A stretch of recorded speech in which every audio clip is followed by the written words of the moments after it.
واحد حل یہ ہے کہ آپ اپنے ادارے قائم کریں، الگ لڑکیوں کا لڑکوں کا الگ، اور تھوڑا بہت 1 گھنٹہ چاہے 1 ہفتے میں 1 ہی دفعے ہو مذہبی تعلیم کا رکھیں، کم از کم مرتے وقت لڑکی کو کلمہ تو میسر ہو جائے۔ اس لیے میرے بھائی، آپ جمعیت علماء کہتی ہے اس کو مقصد بنائیے۔ میں نے دیوبند میں سب سے پہلے لڑکیوں کا الگ ادارہ بنا دیا۔ میں انشاءاللہ گنگو میں اللہ چاہے گا تو چند ہی دنوں میں 50 لاکھ کی لاگت سے اسکول مدنی عورتوں کے لیے بنا ہوا، اس میں چاہے اس کا معیار تعلیم اچھا ہو، مسلمان لڑکی پڑھے، ہندو لڑکی پڑھے، جو الگ تعلیم دلانا چاہتا ہے ہمارا دروازہ کھلا ہوا۔ میں کہتا ہوں جمعیت علماء کے پلیٹ فارم سے آپ حضرات اس کو مقصد بنا کر کریں۔ میں نے اسکول بنایا، میں چونکہ مدرسے کا آدمی ہوں، میں نے کبھی اسکول میں 2 منٹ تقریباً 18 یا 20 سال سے وہ 8ویں کا تھا، اب اللہ نے چاہا تو وہ BA تک ہو جائے گا اس سال۔ اس کے اندر میں نے غریب لڑکوں کے لیے وہ اسکول بنایا تھا۔ 20 سال میں حرام ہے اگر کسی مہینے میں 1 پیسہ بھی بچا ہو، حرام ہے۔ کوئی اگر مائی کلام دوسرا ہوتا کب کا چھوڑ چکا ہوتا، میں نے نہیں چھوڑا۔ ہر مہینے 40,000 60,000 70,000، جن دنوں میں چھٹی ہوتی ہے 1,40,000 30,000، کبھی کبھی 1,60,000 میں خسارہ برداشت کرتا ہوں ہر مہینے۔ سال میں 15-16 لاکھ کا خسارہ، مگر میں نے چھوڑا نہیں۔ کیوں؟ ہم نے تو بنایا ہی غریبوں کے لیے، پیسہ نہیں ملتا پیسے کے لیے تھوڑی بنایا تھا۔ اللہ ہمارے پیٹ کو بھی بھرتا ہے، ہمارے تن کو بھی چباتا، ہمیں پیسے کی ضرورت نہیں۔ جو ہمارے ساتھی ہیں وہ ہمارے مددگار ہیں۔ میں کہتا ہوں، میں قوم سے کہتا ہوں، آج کے ان حالات میں جو بچیاں ارتداد کا، وہ میری اور آپ کی بیٹیاں ہیں یا بہنیں ہیں۔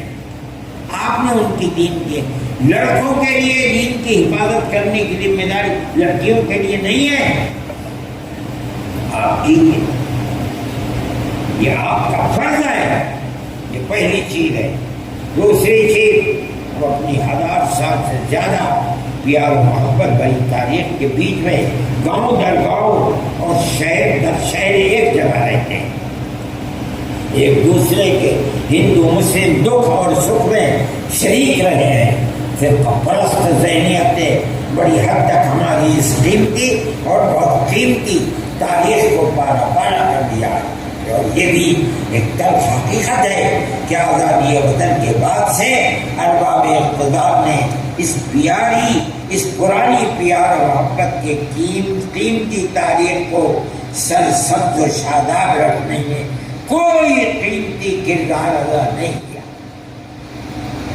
اور اس وقت تو ملک کی صورتحال ایسی ہے جس میں فرقہ پرست ذہنیت کے حوصلے زندگی کی ہر سطح پر بہت بلند ہیں، مگر یہ بھی ایک بہت واضح حقیقت ہے کہ سب برادران وطن فرقہ پرست، متعصب اور مسلم اقلیت کے بدخواہ نہیں ہیں۔ آپ کے سامنے ہے نتیجہ۔ کرناٹک کے اندر BJP گورنمنٹ نے بالکل چھوٹی تک اپنے آپ کو لگا دیا۔ ان کی سیاست کے جو بڑے سے بڑے پہلوان تھے آ گئے، اور سارا الیکشن مسلم اقلیت کی دشمنی کو لے کر کے آگے بڑھایا گیا۔ مگر صرف مسلمان نے نہیں، ہندوؤں نے بھی ریجیکٹ کر دیا اس کو، اور اپنے منہ کے بر زمین کے اوپر گر گئے۔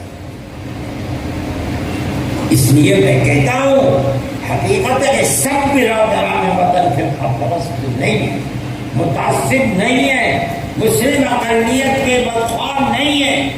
یہی وہ لوگ ہیں جو پرانی تاریخ کو زندہ رکھنا چاہتے ہیں اور پیار و محبت کی قیمتی کردار کو زندہ رکھتے ہیں۔